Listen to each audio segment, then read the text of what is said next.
전에도 한번 제가 말씀드렸었지만은 예수님이 언제 재림하시나 그랬더니 어떤 분은 수요일 날 밤에 예수님이 재림할 거다. 근데 어떤 수요일 날 밤이냐? 천둥 번개 치는 비 오는 수요일 날 밤에 예수님 재림할 거다. 그렇게 말씀하시더라고요. 그런데 오늘 저녁에 이렇게 비가 오는데도 많이들 나오셔서 우리 주님 참 기뻐하시겠다 그런 생각을 해보았습니다. 근데 저는 개인적으로 예수님은 주일날 오실 것 같아요. 주일날. 왜 그러냐면 주의 날에 오실 거예요. 그분이. 저는 그렇게 생각을 합니다. 그래서 인자가 올 때 믿음을 보겠느냐 말씀하셨는데 점점 주일을 경시하고 주일에 그냥 아무렇게나 하고 건너뛰고 주일에 있어야 될 자리에 점점 있지 않게 될 거예요. 점점 그렇게 될 거예요. 마지막에. 그럴 때라도 주의를 지키고 또 모이기를 피하는 자들의 습관을 좇지 말고 그날이 가까움을 볼수록 더욱 그리하자 그랬으니까 열심히 모이는 우리 되어야 하겠습니다. 오늘은 베드로후서 1장 20절, 21절 이 말씀 중심에서 성경은 어떻게 만들어졌나에 대해서 생각해 보겠습니다. 아시는 분은 복습하는 것이고 새롭게 보시는 분은 배우시는 것이고 그러면 좋을 것 같아요. 성경은 첫째로 어떻게 구성되어져 있는가? 구약 성경은 전부 몇 권이에요? 39권, 그리고 929장, 23,214절.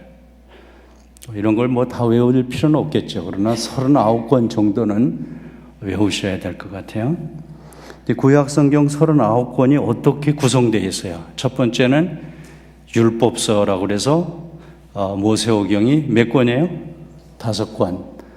한번 다 같이 해봐요. 창세기, 출애굽기, 레위기, 민수기, 신명기. 그게 율법서예요. 두 번째는 역사서라고 하죠. 역사서가 12권이에요. 그래서 신명기 다음에 여호수아부터 시작 여호수아, 사사기, 룻기, 사무엘상, 사무엘하, 열왕기상, 열왕기하, 역대상, 역대하, 에스라, 느헤미야, 에스더. 거기까지가 12권이 역사서예요.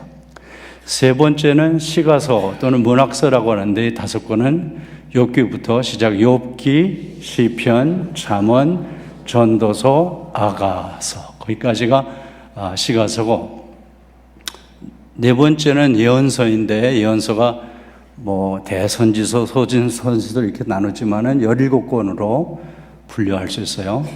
그래서 이사야서부터 시작 이사야, 예레미야, 에가, 에스겔, 다니엘, 호세아, 요엘, 아모스, 오바댜, 요나, 미가, 나훔, 하박국, 스바냐, 학개, 스가랴, 말라키. 그렇게 해서 구약 성경은 이렇게 39권이 율법서, 역사서, 시가서, 예언서 이렇게 구성되어져 있어요.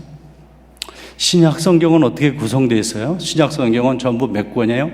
27권, 260장, 7,959절로 되어 있는데 신약 성경의 구조도 구약 성경의 구조하고 좀 비슷하게 볼 수 있어요. 첫 번째는 복음서. 복음서가 4권이죠?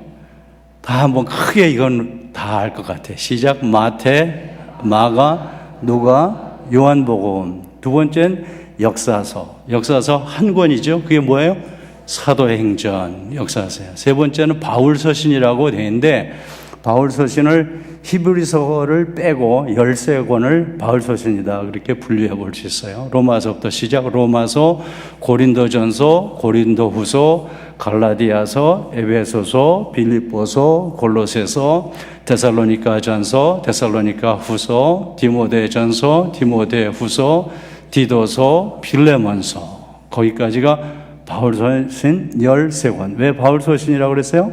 바울이 쓴 신약성경이라 해서. 네 번째는 공동서신. 공동서신이라는 것은 바울서신 외에 여러 사람들이 이렇게 쓴 것을 한데 모아서 공동서신이라고 그랬는데 그 공동서신이 8권이에요. 히브리서부터 시작 히브리서, 야고보서, 베드로전서, 베드로후서, 요한일서, 요한이서, 요한삼서, 유다서, 마지막으로 예언서 한 권 남았죠? 그게 뭐예요?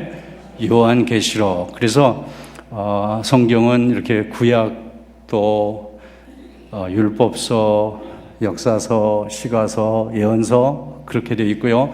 신약 성경도 구약 성경의 율법서에 해당되는 거 복음서라고 보면 되겠고요. 역사서가 있고 다음에 바울서신, 공동서신, 마지막에 또 이렇게 예언서 이렇게 구성되어 있는 것을 볼 수 있습니다.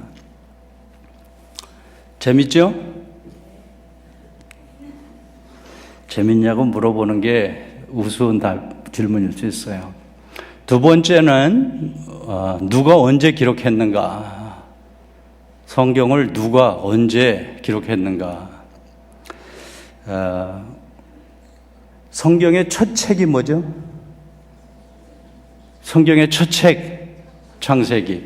성경의 마지막 책, 요한계시록. 그러면 성경의 첫 부분을 누가 언제 기록했는가 하면 그걸 모세오경이라 그래요. 왜 모세오경이라 그래요? 모세가 썼기 때문에. 그런데 모세가 언제쯤 썼냐? 주전 1500년경에 쓴 것으로 우리가 다 알고 있습니다. 그리고 성경 마지막 책은 계시록인데 계시록을 누가 썼어요? 요한이 썼기 때문에 요한계시록이라고 해요. 그래서 요한계시록은 주후 100년이란 말이에요. 그러니까 모세가 썼다고 그래서 모세오경이라고 그러고, 마태가 썼다고 그래서 마태복음이라고 그러고, 마가가 써서 마가복음, 누가복음, 요한복음, 사도행전도 누가가 썼다고 그랬고, 그리고 로마서부터 디도서, 빌레몬서까지는 바울이 써서 바울서신이라고 그러고, 이렇게 해서 성경 각 권이 66권인데 66권에 쓴 사람이 있고 또 쓴 시대가 있고 그래요. 그러나 어떤 성경은 누가 썼는지 확실하게 집어낼 수가 없는 성경도 없지 않아 있습니다. 그러나 그럴 경우는 여러 가지 다른 배경들을 참고해서 아마 누가 썼을 것이다 그렇게 우리가 추측하죠. 아무튼 성경은 몇 년 동안 기록된 거예요? 그러니까 1600년 동안 기록된 거죠. 1600년 동안 약 40여 명의 기록자들이 기록해서 모아놓은 책이 바로 성경책이란 말이지. 이 40여 명이 1600년 동안에 어떤 사람은 왕도 있고 왕자 출신도 있고 어떤 사람은 농부 출신도 있고 목자 출신도 있고 어떤 사람은 어부 출신이고 관원 출신이고 의사 출신도 있고 하여튼 여러 계층의 사람들이 시대를 달리하여서 1600년에 걸쳐서 40여 명이 기록하여서 만들어 놓은 책이 성경책이에요. 세 번째, 어떻게 기록됐는가 그 말이죠. 그런데 같이 다시 한번 읽어봐요. 시작. 성경의 예언은 언제나 사람의 뜻에서 나온 것이 아니라 성령의 감동하심을 입은 사람들이 하나님께 받아서 말한 것이다 라고 그랬어요. 이 성경이 1600년에 걸쳐서 40여 명의 서로 다른 사람들에 의해서 기록 보존되어 가지고 만들어진 그 성경이 근본적으로 어떻게 기록된 것인가? 성령의 감동하심을 입은 사람들이라고 제가 언더라인을 했는데 어떻게 하나님의 말씀이 기록됐냐면 하나님의 성령의 감동하심으로 그것을 영감에 의해서 기록했다. 인스피레이션이다. 하나님의 영감. 그래서 하나님 저에게 성령의 영감을 주세요. Give me the inspiration of the Holy Spirit. 그렇게 기도하는 거죠. 그래서 오늘날도 우리가 성경을 읽을 때 하나님이 성경을 우리들에게 주실 때에 그 허락하신 영감에 의해서 성경이 기록됐다면 지금 제가 이거 읽을 때 그 영감을 저에게 주세요. 그래야 깨달을 거 아니겠어요? 그래서 성경은 성령의 영감을 통해서 영감을 받은 사람들이 기록하였는데 성경 영감 그 이론에 대해서 우리가 공부를 잠깐 하고 넘어가도록 하겠습니다.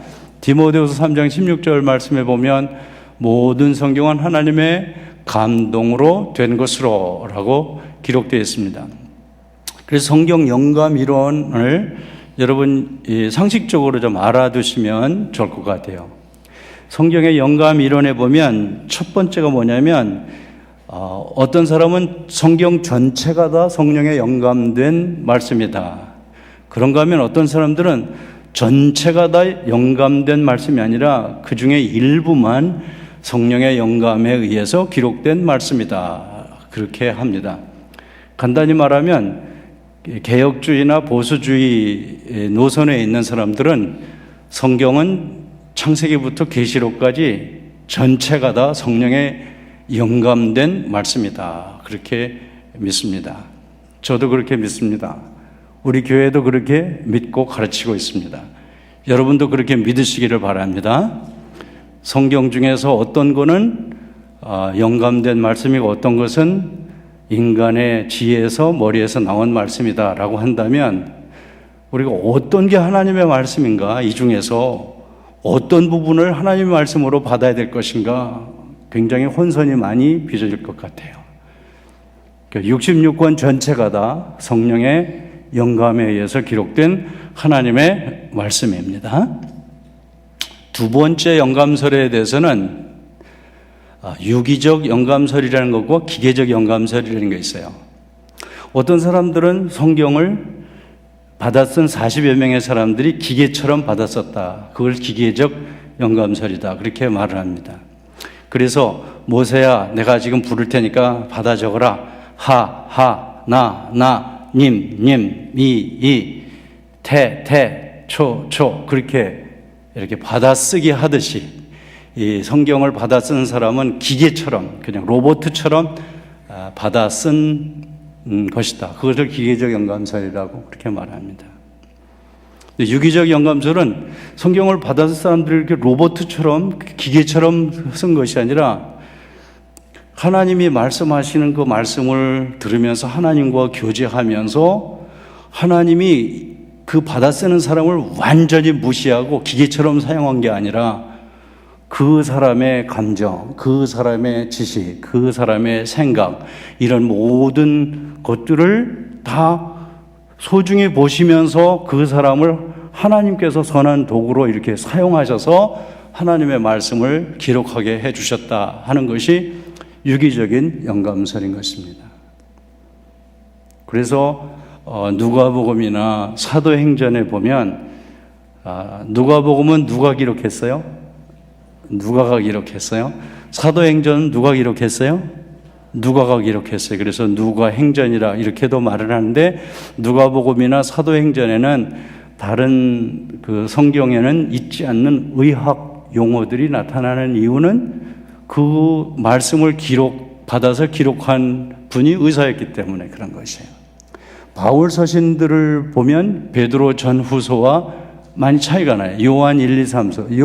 요한이 쓴 것은 요한복음, 요한 1, 2, 3서, 요한계시록 이렇게 썼잖아요. 그러니까 요한이 쓴 복음과 베드로가 쓴 그 베드로 전후서가 다르고 바울 서신의 그 문체가 다르고 거기 등장하고 있는 헬라의 터미널로지 이런 것들이 다 달라요.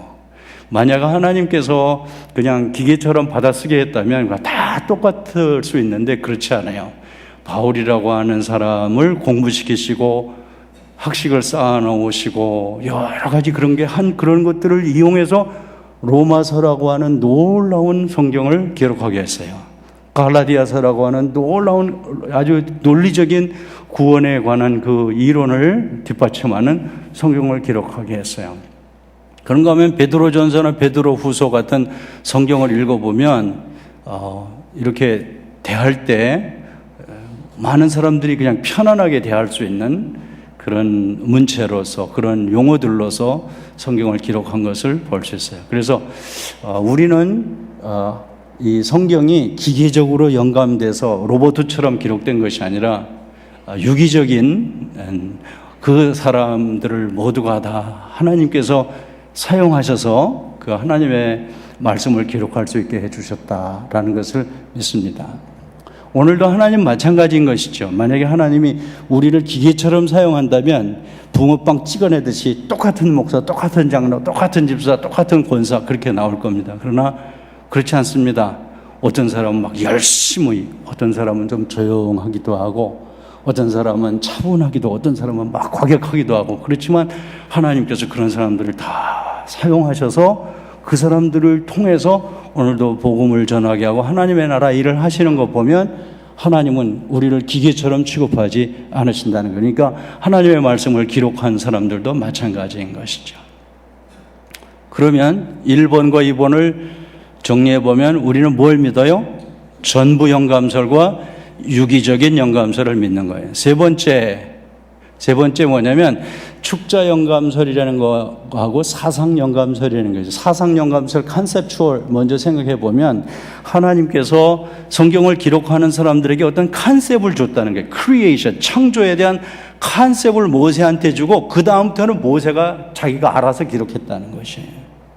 그게 사상 영감설이라는 거예요. 축자 영감설이라는 것은 버벌이라는 말은 하나님께서 그 사람의 지식이나 경험이나 이런 것들을 다 활용해서 하게 하시되 그 사람이 문자를 고르고 선택해서 하나님의 말씀을 기록할 때 잘못되지 않도록 글자 하나하나를 하나님의 영으로 영감하셔서 잘못되지 않게 영감하여 지켜주셨다. 그게 바로 축자 영감설인 것이에요. 좀 딱딱할지 모르겠지만 이렇게 신학교 같은 데 가서도 배워야 되는 것이고 또 우리 교회에서 장로님이나 권사님이나 집사님이나 이 수요예배 나올 정도 되시는 분들 되면 이런 거는 알고 계셔야 돼요. 어떻게 정리하자고 우리 전부 유기적 축자 영감설이에요. 전부 유기적 축자 영감설이에요. 제가 이제 가끔가다 복도에서 물어볼게요. 뭐냐고 그러면은 답변을 좀 하셨으면 좋을 것 같아요. 그래도 우리 복스카운트 장로회가 몇 살 났어요? 한 4살쯤 났으면 모른다고 그래도 될 것 같아요. 근데 40살쯤 났는데 교회를 그렇게 오래 다니고 나서도 성경의 영감에 대해서 제대로 이렇게 알지 못하고 그렇게 하다 보면 누가 이게 다 하나님의 말씀이야? 다 아니야. 그렇게 하면 그런가? 그렇게 넘어갈 수가 있기 때문에 그래요. 네 번째로 현재 성경은 어떻게 만들어졌는가? 지금 우리가 성경 보고 있는 이 성경이 어떻게 만들어졌는가? 첫 번째로 생각해 보고 싶은 것은요. 원본 성경이 있어요. 원본 성경. 오리지널 카피가 있어요. 성경 원본은 구약 성경은 히브리어로 기록됐어요. 히브리 말로 이스라엘 고전어로 구약성이 기록됐고 신약 성경은 그리스 말로 기록되어 있어요.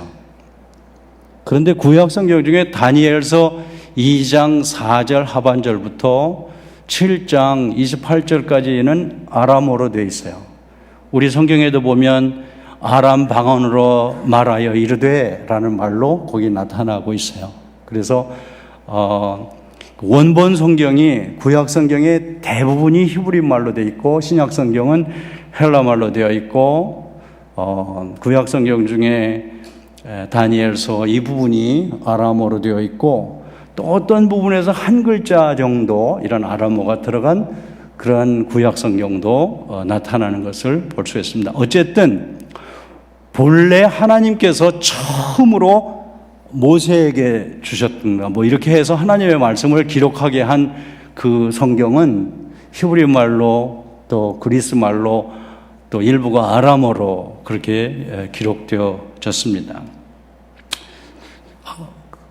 그렇게 되어졌었는데 우리는 지금 그 원본의 성경 이렇게 히브리 말, 헬라 말 이렇게 섞여 있는 이런 모든 것들이 지금 우리가 가지고 있는 66권처럼 그렇게 처음부터 분류가 되어 있질 않았어요. 그래서 이것에 대해서 우리가 이제 66권을 정경이라고 그래요. 정경이라는 말은 여러분 어떤 책 보면 외경이라는 말도 나오고 가경이라는 말도 나오고 그런 말이 나오는데 외경, 가경이라는 것은 정경이 아니라는 거지. 그러니까 삼국 사기, 삼국, 유사 그런 거 보면 어떤 거는 정사고 어떤 건 야사고라고 하는 것처럼 하나님의 이건 진짜 제뉴인한 하나님의 말씀만 다 모아놨다 하는 것을 정경이라고 말하고요.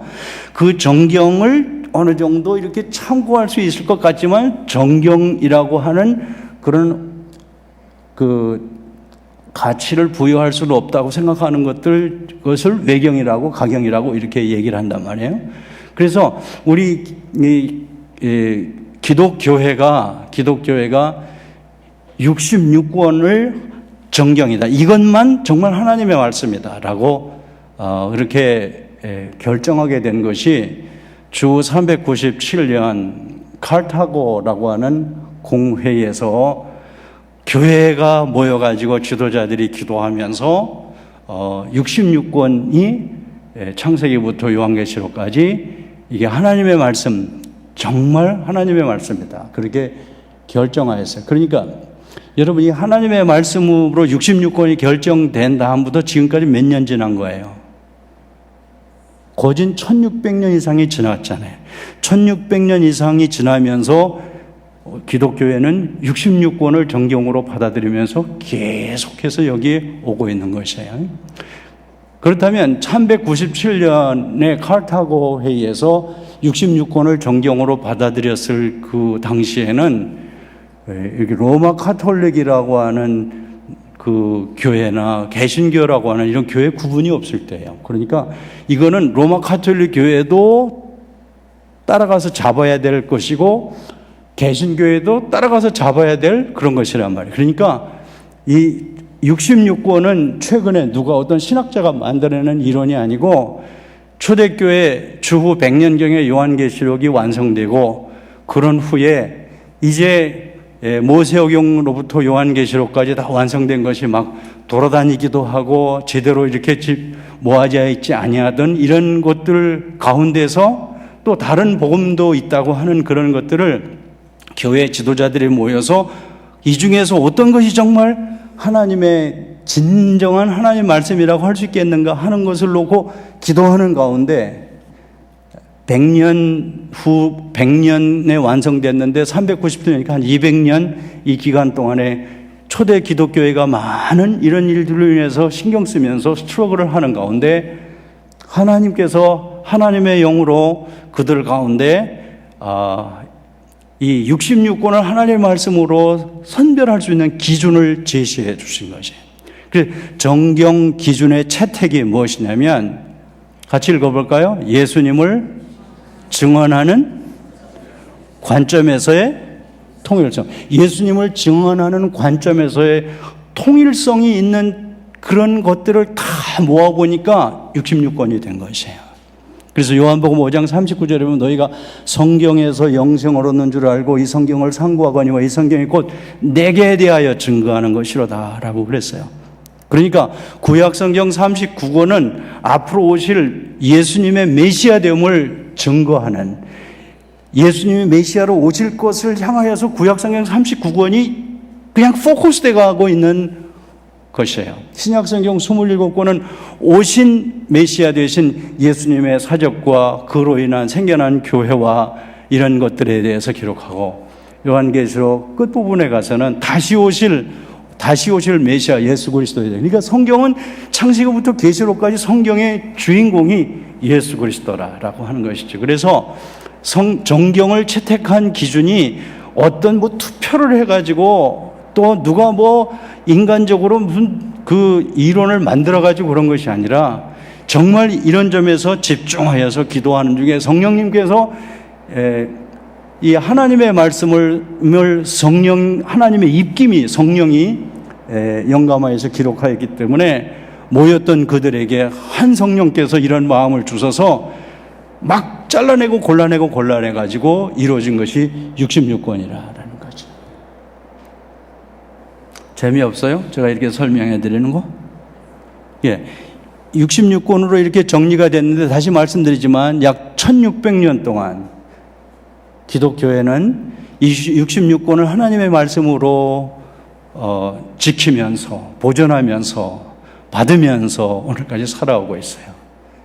만약에 이것이 하나님의 말씀이 아니라면 벌써 몇 동강이 났을 거예요. 아무것도 안 됐을 거예요. 할렐루야. 예. 그래서 정경 채택은 언제 했어요? 397년. 까만 옛날에 66권이 이루어졌는데 그것의 기준은 예수 그리스도가 우리의 메시아됨에 대한 그 통일성의 중심이 있어요. 그러니까 오늘날 우리가 성경을 대할 때 성경 속에서 뭘 찾아야 돼요? 그러면요? 나의 구주 되시는 예수님의 그 모습을 찾으면서 성경을 읽어야 되는 거예요. 그렇게 읽으면 성경 전체가 다 예수님을 통해서 연결되어져 가는 것이기 때문에 그렇습니다. 세 번째로 맨 처음에 성경은요, 지금처럼 뭐 1장, 1절, 2절, 3절 그렇게 구분이 되어 있지를 않았어요. 장절로 이렇게 분류가 되어 있지를 않았고 그냥 전부가 대문자로 다 이렇게 기록되어 있어요. 그러니까 맨 처음에는요, 그 성경을 지식 있는 사람이나 글자를 읽을 수 있는 사람이나 좀 똑똑하다고 생각되는 사람들이나 성경을 볼 수가 있었지, 다른 사람들은 도저히 그 읽을 수도 없을 만큼 그렇게 되어 있었다고 볼 수 있어요. 그것을 악용한 것이 로마 카톨릭에서 악용하여서 중세시대를 암흑시대라고 그러잖아요. 하나님의 말씀을 사람들이 읽지 못하도록 만들어 놓은 교회가 로마 카톨릭 교회고요. 알아듣지도 못하는 라틴 말을 하면서 심지어 한국에 나와서 성당에서 신부님들이 라틴 말 알아듣지도 못하는 그런 말을 그렇게 하면서 그렇게 지내게 되어졌었어요. 그러니까 그렇게 하면 안 되겠다 해가지고 1차적으로 신약성경을 헬라어로 된 신약성경을 장절을 나눠가지고 신약성경만 하나 만들었었는데 저기 있는 대로 1560년 제네바 성경 잉글리시 버전 만들면서부터 구약성경부터 신약성경까지 창세기 1장 1절 이런 식으로 해서 장과 절을 분류해서 성경을 만들게 되어졌어요. 네 번째로 현재 존재하고 있는 사본들과 번역본들이 약 몇 개예요? 5,000개. 본래 말씀드린 대로 구약성경은 양피지에 양 가죽 같은 데다가 이렇게 기록해서 두루마리로 보존해 놨었어요. 그런데 점점 사람들이 성경에 관심이 있고 성경을 읽으려고 하고 성경을 가르쳐야 되고 하니까 카피를 하기 시작한 것이에요.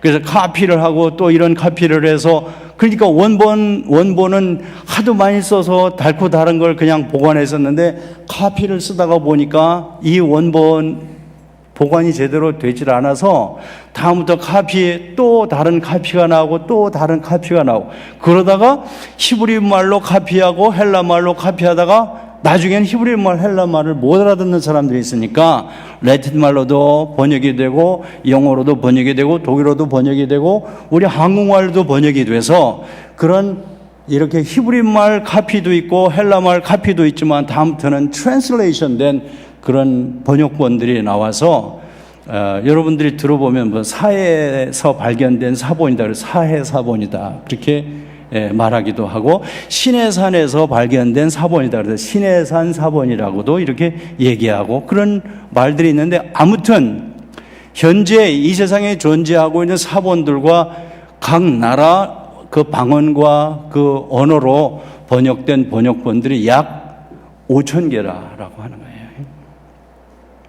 현재 존재하는 사본들과 번역본들은 그러다 보니까 사람이 옮겨 쓰다 보니까 어떤 경우는 미스테이크가 생기기도 하고 또 같이 안 맞는 그런 경우가 생기기도 하였다. 그래서 그걸 가지고 올바로 신앙을 가지지 않는 사람들이 하나님의 말씀이 모순된다, 이 오류가 있다 그렇게 지적하지만 하나님의 말씀은 하나님의 신이 명하여 만들었기 때문에 오류가 없고 완전한데 그것은 오리지널 카피는 그렇지 않다라는 거죠. 그래서 현재 우리가 가지고 있는 성경이 이런 과정을 통해서 만들어져서 지금 우리 손에 들어와 있다. 마지막으로요, 성경은 계속 추가되고 있는가? 한번 여러분들에게 질문해봐요. 성경이 지금 66권 하나님 말씀 정경이라고 하는데 성경이 계속 추가되고 있다고 생각하는 사람 손 들어보세요. 추가되지 않는다고 생각하는 사람 손 들어보세요. 이것도 아니고 저것도 아닌 사람 한번 손 들어보세요. 예. 성경이 지금도 추가되고 있다 그렇게 생각하면 안 된다는 거예요, 이게. 예? 성경은 지금으로부터 1600년 전에도 66권으로 끝난 것이고 1600년 동안에도 내가 하나님의 말씀을 들었다. 내가 이게 하나님의 말씀이다. 그러고 그걸 들고 나온 많은 사람들이 생겨났었는데 그 사람들을 두 글자로 말하면 뭐라고 그래요? 이단이라고 그래요. 그래서 그 이단들이 일어나가지고 교회를 시끄럽게 하고 힘들게 하고 그러지만 조금 일어났다가 쓰러지고 하면서 여기까지 오고 있는데 오늘날 마지막 때 원수 마귀 사탄이 하는 일 중에 하나가 뭐냐면 성경이 하나님의 말씀이 안 되도록 하는 방해 공작을 하는 거예요. 그래서 이 성경을 덮어놓게 하고 성경 말고 딴 것을 들으려고 하는 신비적인 쪽으로 사람들을 끌고 가서 잘못되게 만들고 교인들을 이렇게 흩어지게 만들어 놓는 이런 일들을 원수 마귀 사탄이 하고 있는 것이에요. 성경은 계속 추가되고 있는가? 아니에요. 성경은 66권으로 충분하다. 요한복음 21장 25절에 보면 요한복음 마지막에 이렇게 했어요. 이 외에도 예수님에 대한 사적을 일일이 다 기록한다면 이 지구상에다가 다 놓을 곳이 없을 만큼 많다고 그랬어요. 그러니까 예수님의 지상의 생애의 사역만 일일이 다 기록해도 그렇게 많다고 한다면 하나님께서 우리들을 향하여 주시기 원하시는 계시의 그 말씀이 얼마나 많겠어요.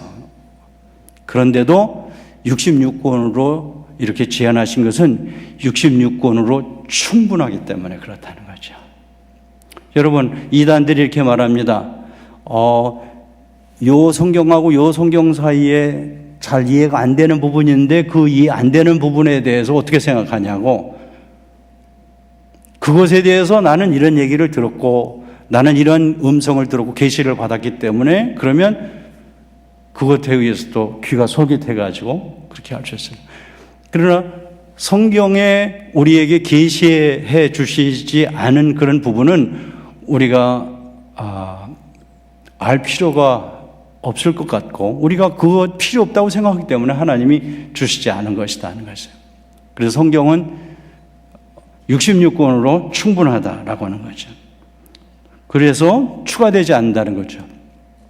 계시록 22장 18절 19절에 보면 이 예언의 말씀 외에 더하는 자는 이 책에 기록된 재앙을 더할 것이고 이 예언의 말씀 중에서 감하는 자는 하나님의 나라에 들어가는 그 명단에서 생명책에서 그 이름을 제하여 버리리라 라고 그렇게 말씀하셨습니다. 그래서 성경은 계속 추가되어지고 있지 않고요. 그렇습니다. 그러니까 오늘 이 성경 공부를 통해서 여러분들과 나누고 싶은 거는요. 우리가 가지고 있는 성경 66권은 몇 년 동안 우리가 지금 지켜오는 거예요? 1600년 이상 되면서 교회가 지켜온 거예요. 그 교회가 지켰다고 하기보다는 하나님께서 지켜주신 것이에요. 이게. 그러므로 우리는 주님이 오시는 그날까지 하나님의 말씀은 성경 66권 속에 다 담겨 있다라는 이 굳건한 믿음을 가지고 그러니까 이 성경 66권이 얼마나 우리에게 소중한 하나님의 선물인지 몰라요. 그래서 우리는 이렇게 성경 66권을 하나님의 말씀으로 믿는 한 믿음을 가지게 된 것도 참 감사한 일이고 또 이 성경 66권에 더 집중하고 성경 66권을 더 많이 읽고 또 공부하는 우리들이 되어야 하겠어요. 그래서 다음번에는 좀 더 프랙티컬하게 다음번 주제는 coming soon 이렇게 예고편을 제가 보내드리는데 성경을 어떻게 읽고 공부할까 프랙티컬한 거 간단하게 이렇게 나누도록 하겠습니다. 오늘 기도 제목 같이 우리 드리도록 하겠습니다. 11월 9일 날 하늘의 기쁨 행사를 위해서 계속 기도해 주시고 10월 28일부터 30일까지 있는 중동 선교사 대회를 위해서 기도해 주시고, 지금 이볼라라고 하는 전염병이 서부 아프리카에만 퍼지고 있는 게 아니라 지금 미국에도 텍사스에서 이볼라 환자를 치료했던 간호사가 양성 판정이 나서 미국도 지금 걱정하고 있어요. 이런 상황 속에 있는데, 저 아프리카에 있는 그 사람들 벌써 한 4,000명, 5,000명 가깝게 죽었는데, 유엔의 통계로 보면은 이 상태를 잡지 못하면 엄청난 희생자가 나올 것 같다. 그런 상황입니다. 그래서 이볼라 전염병 퇴치를 위해서 이거를 잡을 수 있도록 하나님 지혜를 주시고 은혜를 달라고 우리 기도해야 되겠습니다. 그리고 환우들을 위해서, 또 우리 신분 어려운 교우들을 위해서, 경제적으로 어려운 교우들을 위해서 기도해 주시고, 자신과 가족을 위해서 우리 한 10분 동안 우리 간절한 마음으로 같이 기도하고 돌아가도록 하겠습니다. 우리 주님 세 번 부르고 간절한 마음으로 기도하십시다.